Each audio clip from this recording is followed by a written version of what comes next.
in this election. And I've had to, and I'm happy to have listened to the presentation that has been made by Caro. And I will just say a few things. Just listening to Caro, it took me back to when I was appointed Minister for Agriculture.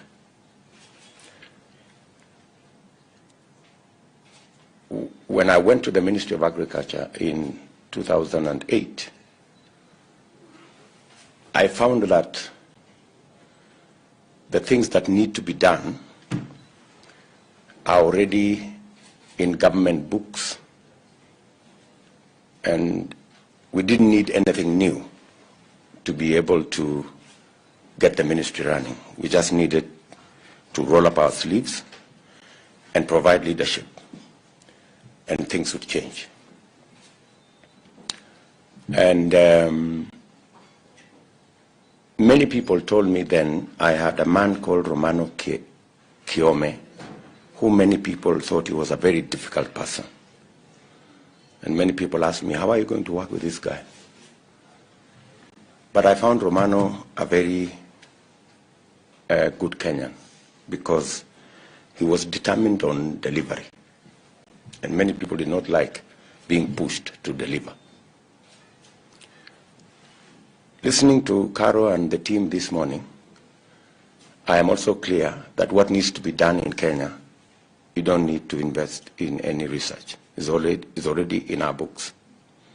Many of the things that need to be done are already known, and all that is required now is the necessary leadership to deliver on the things that we already know should be done. And that is what this election is going to be about.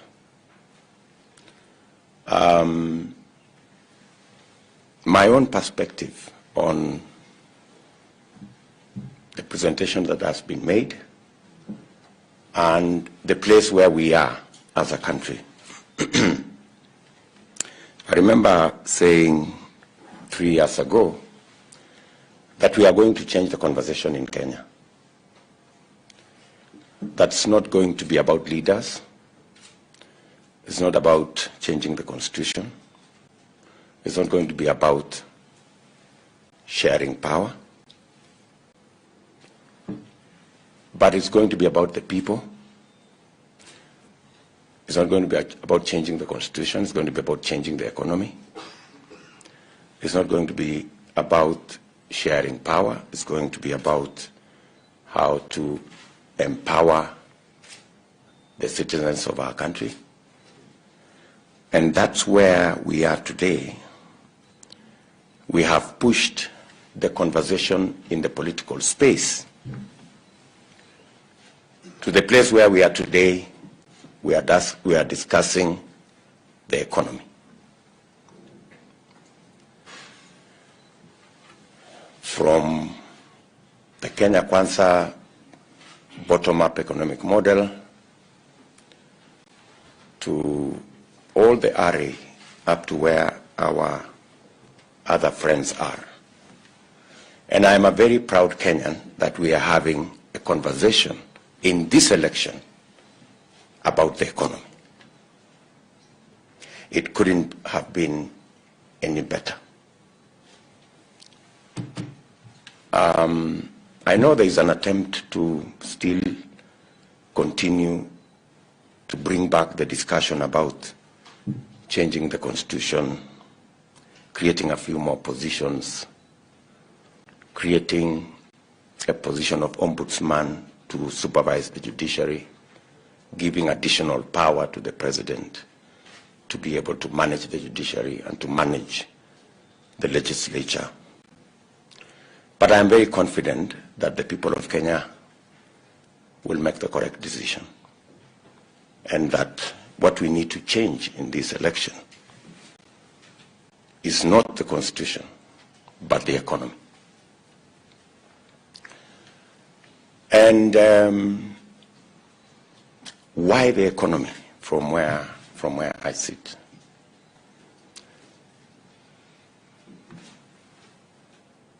The way to move Kenya to the next level, as has been ably articulated by Carol, is how to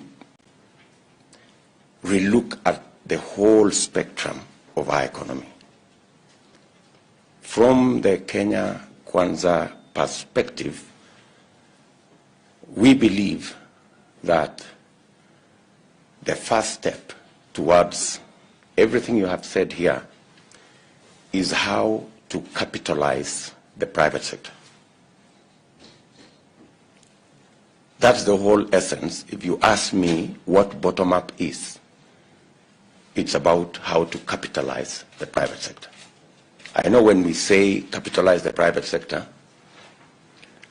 many people wonder whether we are talking about capitalizing the corporates. That's not what we are discussing. We are discussing about having a limited resource base. How do you deploy the resources we have where we can get the highest return? Highest return in terms of creating jobs, highest return in terms of creating opportunity, highest return in terms of creating wealth, and highest return in terms of how we can move everybody to the next level. From the Kenya Kwanza perspective, we believe that the limited resources we have, the way to get the highest return is to deploy in areas that not only give us quick returns, but also the highest returns. And where are these areas? You've heard us say the lowest hanging fruit is in the agricultural space and in the micro and small enterprise space. If we deploy resources, public resources that is, in that sector of the private sector,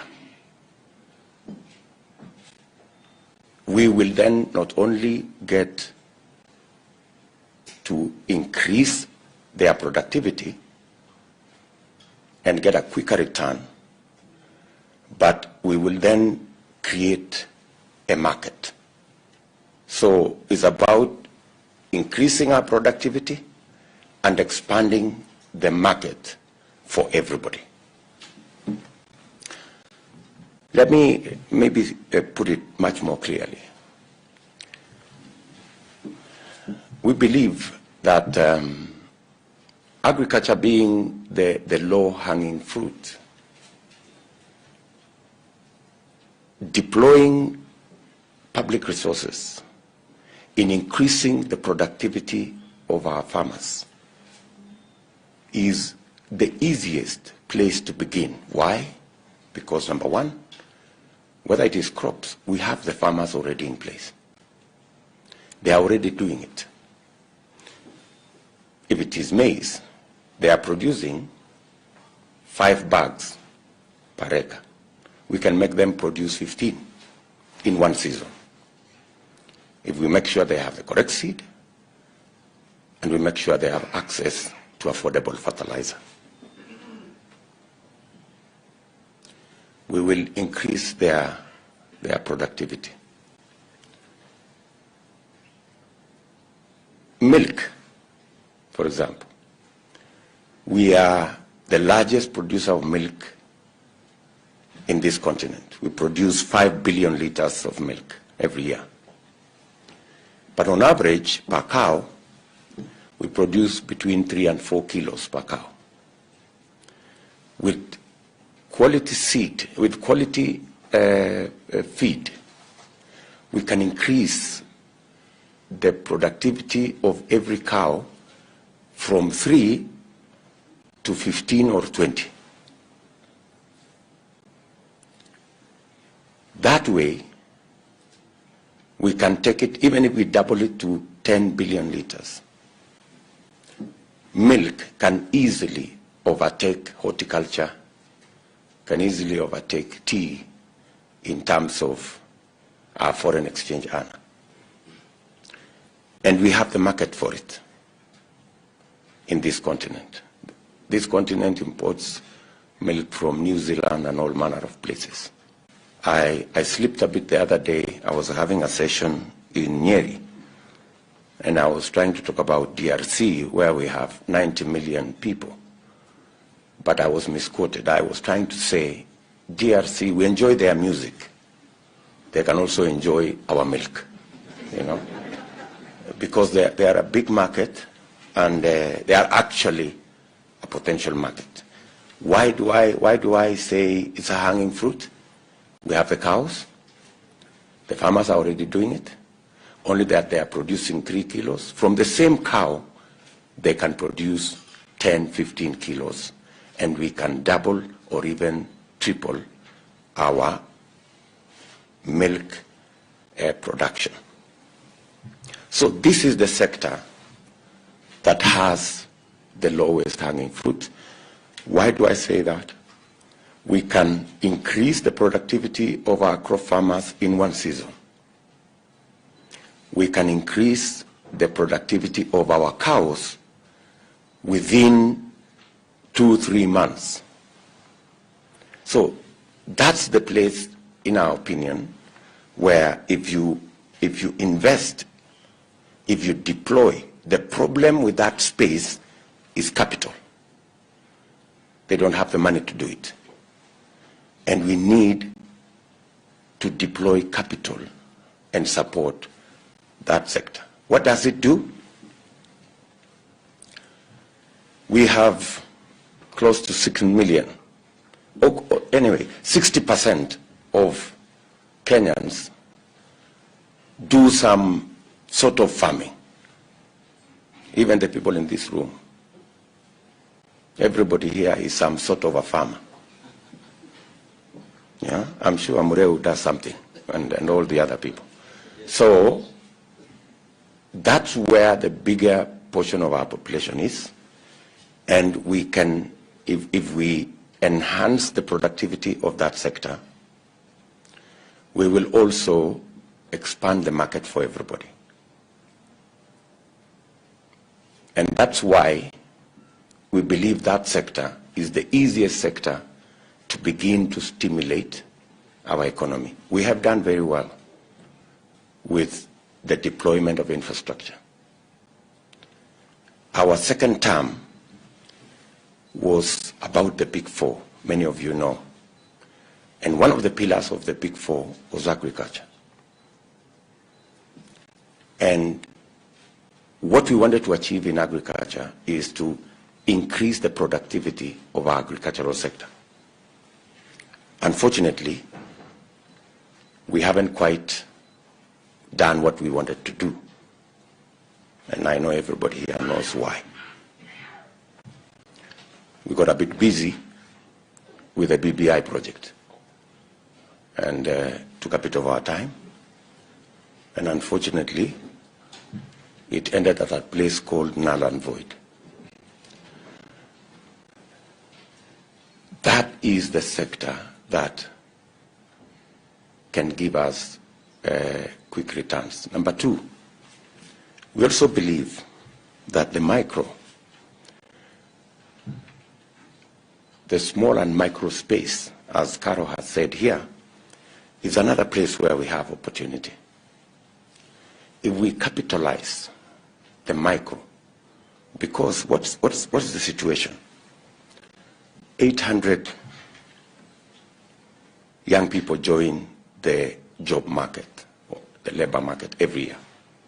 Corporates hire 50,000. Medium corporates and enterprises hire another 150, maybe 200,000. So we have a whole 600,000 people every year joining the labor market. But because there is no space, they go to this micro and small enterprise space where their income is. I remember, for example, I went to Ruaka, and a lady there called Shiko talked to me and said, you see, Mr. Hustler, what we do here, we borrow 1 million shillings every day in this market. Because he charges us 10%.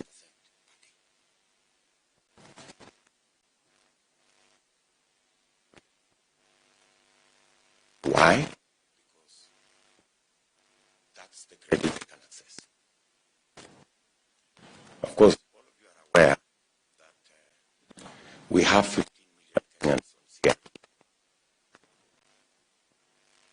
CR. That announcement was made by His Excellency the President in Parliament a few months ago. Reason? Access to credit by the micro, small enterprise people. Because Fuliza charges them 6% per day. So if we capitalize that micro, small space, instead of them paying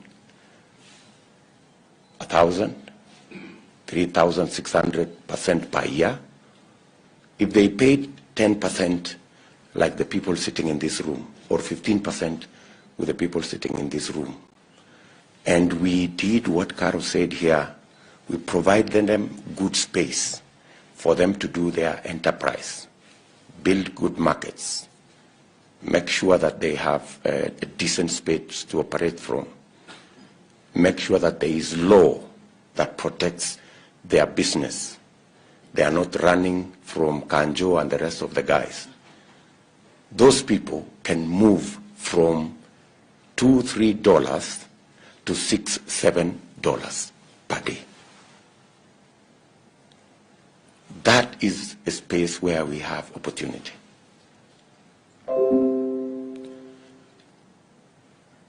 What does that do? Putting a little money in those two areas, because we have limited resources. You know, we have limited resources, and if you have limited resources, you deploy them in the place where you have the quickest and possibly the highest return. We've discussed the Biashara Bank forever. Yeah, that's why I have said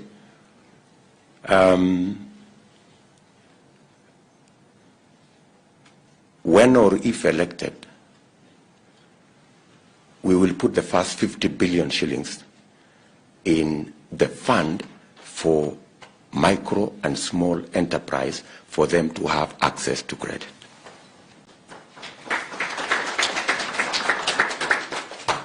And we will continue until we saturate the absorption in that space. Just by access to credit, they can increase their incomes by at least $2 every day, because access to credit consumes that much from the people in that sector.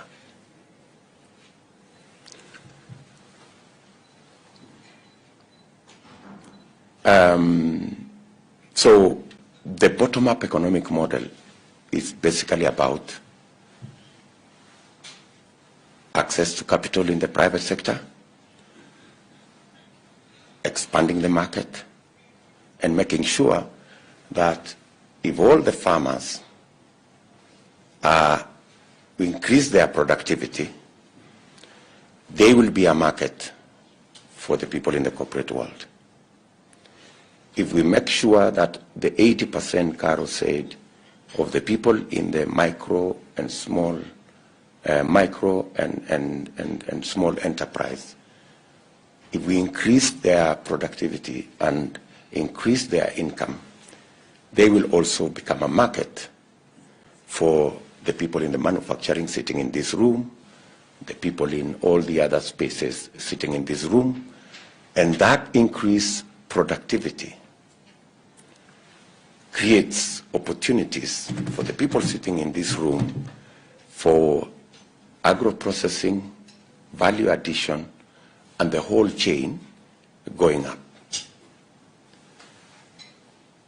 That also gives us an opportunity to expand the tax base so that we can create a bigger pool of people who have resources and who can pay tax.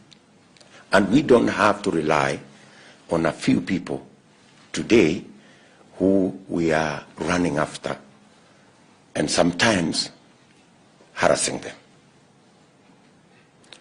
Once we expand at the bottom, more people who are able to pay tax because we have enhanced their productivity in the agricultural sector. We have built an opportunity for agro-processing and value addition and build the value chains. And on the other hand, we have the 10 million people who are in the micro and medium enterprise space. If those 10 million people, we increase their income from the $2 to $6 or $7, in 7 years, we will double the size of our economy from where I sit. Yeah? And these are not difficult decisions because I have served in government and I know how decisions can actually change our whole country. I say so because when we came into office in 2013, we made very simple decisions. For example, what you guys are talking about, the infrastructure in the country. How did we build more roads with the same amount of money? We changed the building code. Today we have 3 different categories of roads. We have the trunk roads, they are built to a different standard. We have the state construction roads, they are built to a different standard. We have the low volume roads that we are built to a different standard. We just needed to change the road building regulations, and where we were building a kilometer at 80 million, when it went to low volume, we are building it at 20 million. So for 1 kilometer, we could be able to build 4 kilometers with the same resources. So I'm just telling you that to give you the possibilities if we made the right decision. And the reason why we have doubled the number of paved road from 11,000 kilometers in 2013 to 22,000 kilometers in 2022 is because of that simple decision of changing the building code. Let me give you another example. How did we build, or how did we connect more people to electricity? In 2013, when we came into office, we had 2.3 million people connected to electricity. Today, we have 8.7 million people connected to electricity. How? We again changed the connection model. You require to pay 70,000 before you are connected in 2013. Today, we connect everybody for free, and we have built in a small percentage into your monthly bill to cover the cost of the 70,000 over a period of 7 years. So that's how we have managed to expand. So what am I trying to say? I'm trying to say what is required in Kenya is the person to make the simple decisions to move our country to the next level. And that is what we will provide in Kenya Kwanza. We have the experience for it. and we have the capacity to make those decisions. I wish we had not started the BBI story. If we had implemented the Big Four plan, good people sitting in this room, we would be very far as a country. You have discussed the matter of health, for example. If we had passed the law in 2017 after the election on universal health coverage, today every Kenyan would be covered, would have a health insurance scheme. We just passed the law this year after the BBI collapse. That's when we found time to pass the law that we would have passed in 2018.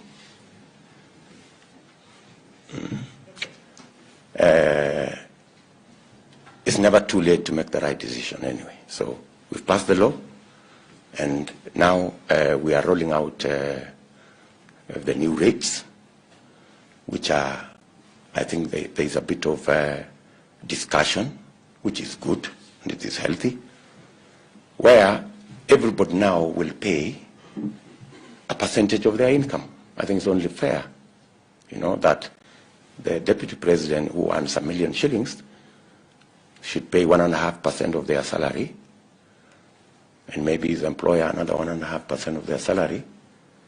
So 3% of what the deputy president earns then becomes 30,000. If you are asked to pay 30,000 for health insurance, good people, when you are earning $1 million, surely, I think it's only fair. Instead of the deputy president paying 1,700. I mean, we just have to be reasonable people. But that law, we could have done it in 2018 or 2017. We didn't do it, but we have done it. I am very confident that by the end of this year,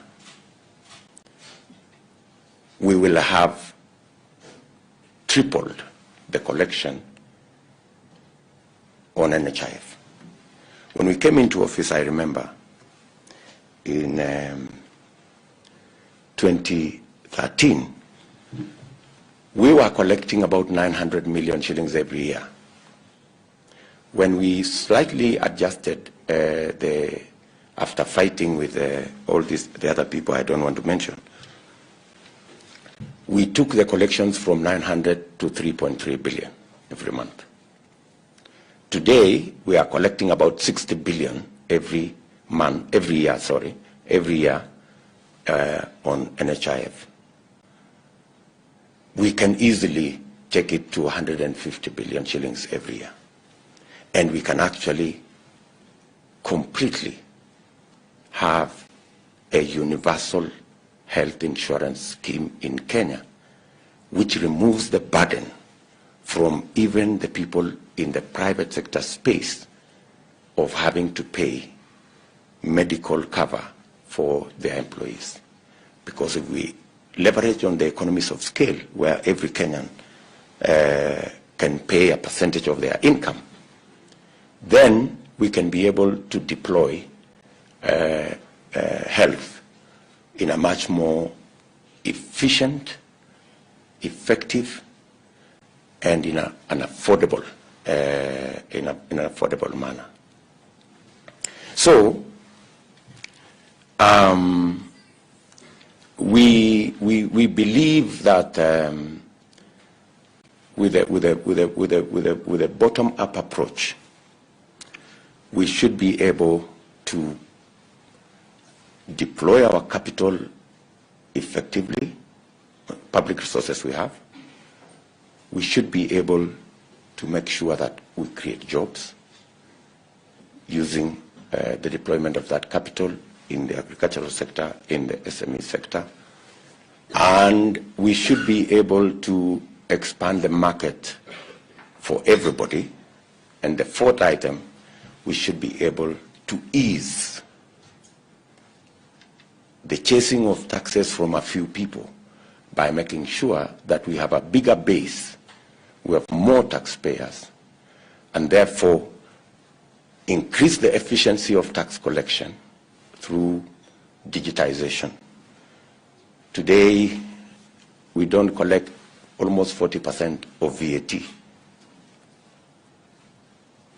We don't collect 40%. We can collect another 250 billion shillings every year just by digitizing the collection of taxes. I am very confident that that is the space we will be able to cover. There is absolutely no reason why we are collecting 14% of our GDP.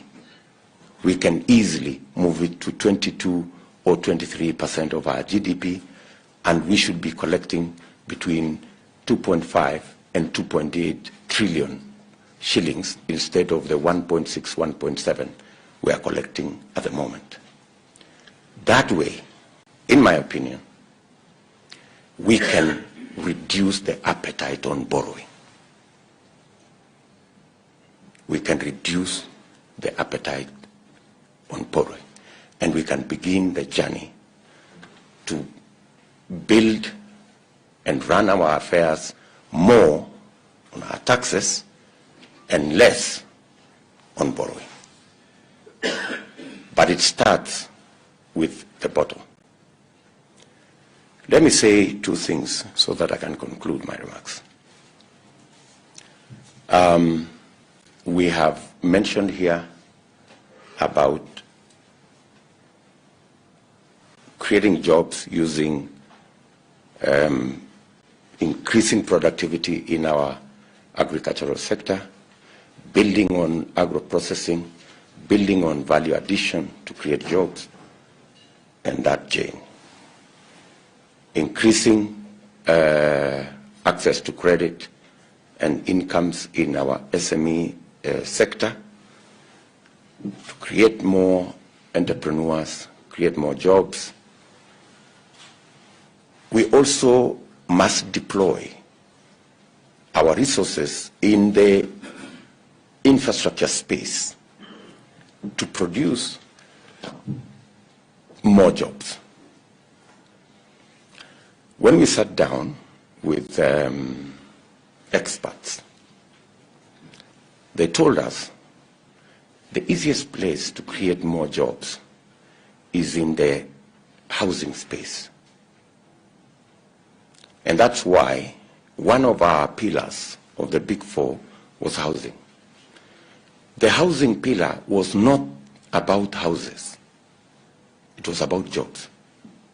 Houses were a byproduct. The real space we were looking for there is jobs. All we needed to do is to provide an off-take mechanism under the housing, by creating a housing fund. It is still pending. The housing fund challenge is still pending. It's a very small, there is a very small thing we need to do in that space. And we will unlock resources because the commitments that came to our Department of Housing was between 3.5 and 4 trillion commitments, Kenya shillings, people who are ready to invest close to 4 trillion in the housing space. But they needed assurance that when they complete the building of this house, they needed assurance that there will be somebody to buy, and that person has the capacity to repay, and therefore there was need for us to provide an off-take plan by creating a housing fund. Imagine we were unable to create a housing fund that would provide the mechanism for us to stimulate the housing program so that we can actually unleash what we were actually looking for, the jobs. So I promise that within the deliverables on my 100 days, is to make sure that we have a housing fund and an off-take mechanism that will unlock the 4 trillion of investment and create the jobs from the affordable housing program. We have managed out of the 500,000 houses we were supposed to do, we have tried, I think we've managed about 2,000. You know, as a percentage of what we were supposed to do, I don't want to say we failed. I mean, it's up to you to judge whether we failed or we succeeded.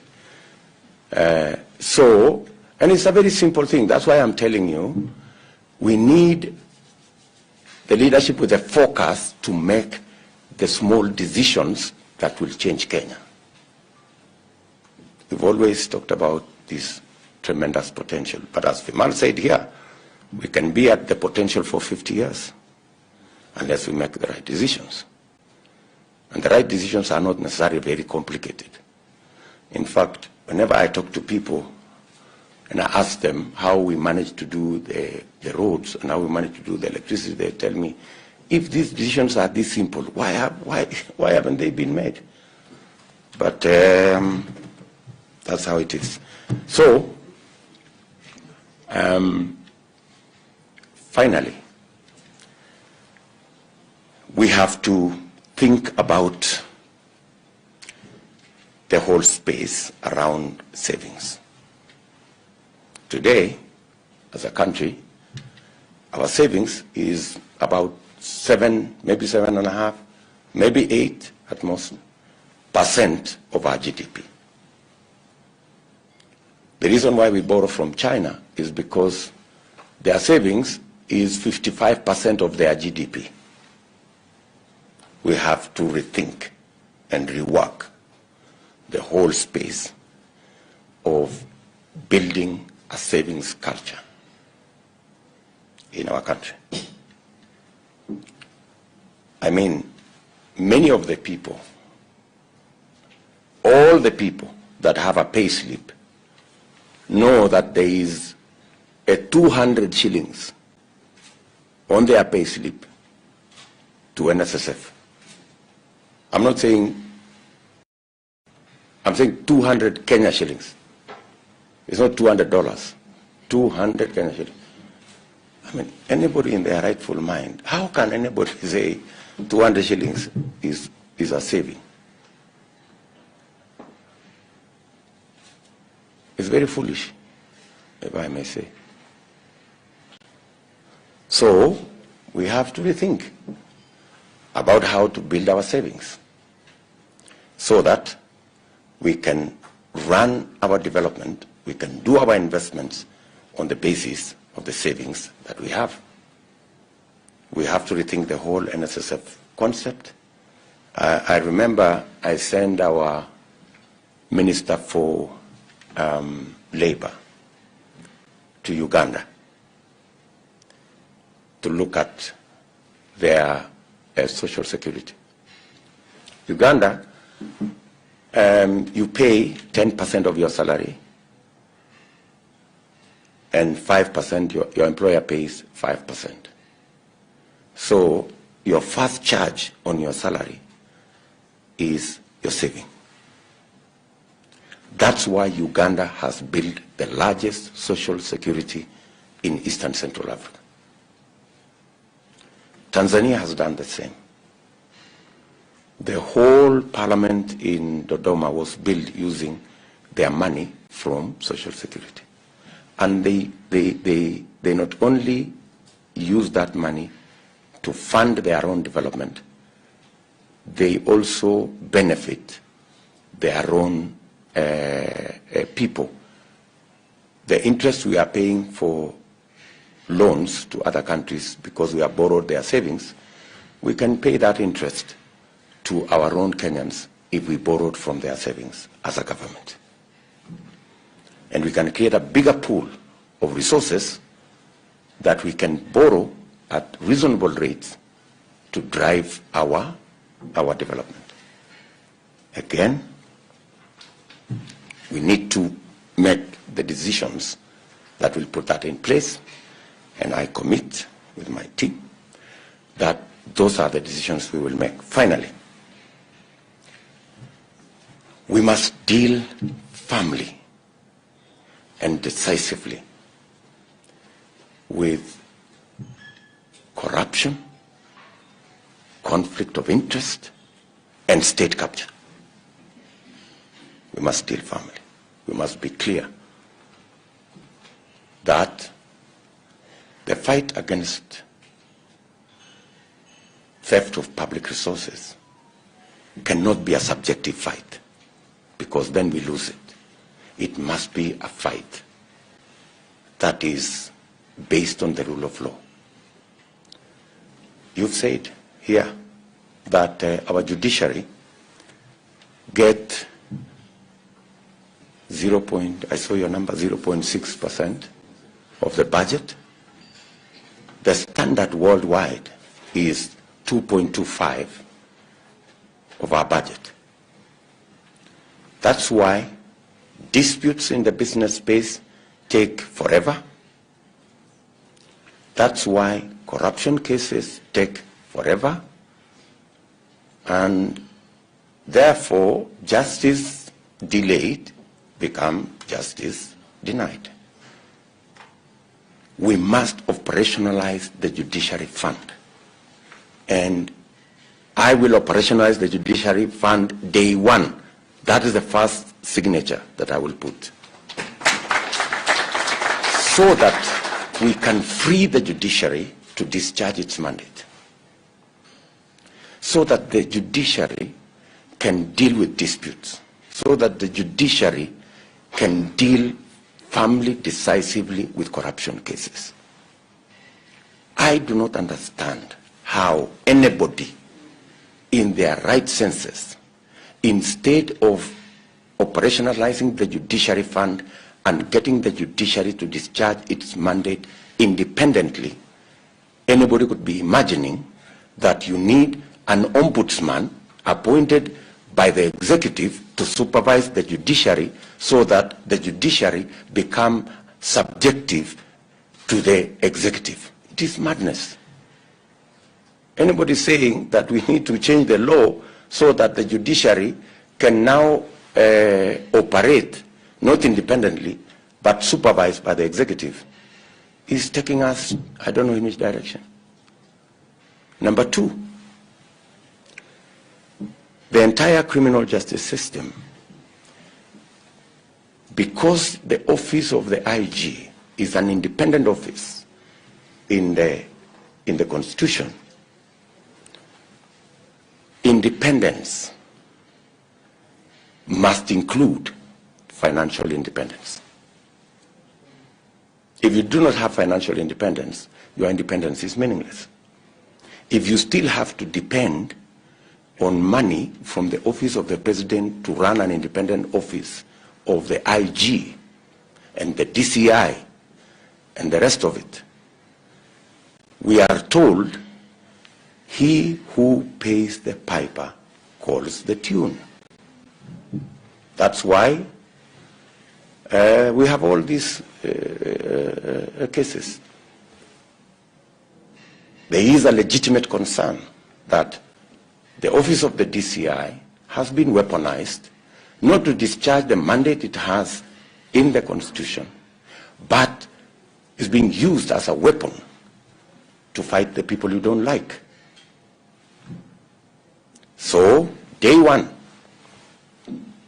I will sign the instrument to appoint an accounting officer in the office of the IG so that their budget is no longer in the office of the president, their budget goes to the office of the IG, and they have financial independence, and they can go after whatever crook they want, they can go after whatever criminal they have without seeking permission from any person who is paying their bills.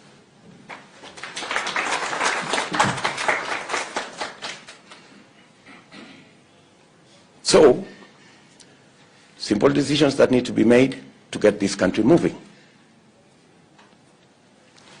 And I am very, very, very clear in my mind that we can transform this country in a very short while, in a very short time. And we can stop being the potential and be the reality that we should be. When I talk about that whole farming space, this man Vimalsha has been talking to us about contract farming for edible oil crops. And that goes into the space I was talking about, getting the product, putting money in that space around farmers. Why? Because today we import 170 billion of food items into this country. 170 billion. I think edible oils alone is somewhere between 60 and 70 billion. Yet we can grow it in Kenya. So we already have a market for what we are increasing the productivity of our farmers. We already have a market for what they will produce. So I think I have said enough. And I want to ask this room that the very beautiful things that you have laid out here, from our perspective, we believe that we do not have the resources to do everything, but we have the resources to jumpstart and to create the first step and the momentum to be able to do the rest of the things. And we are looking forward to your partnership. I am looking forward to working with you so that we can make these decisions together and we can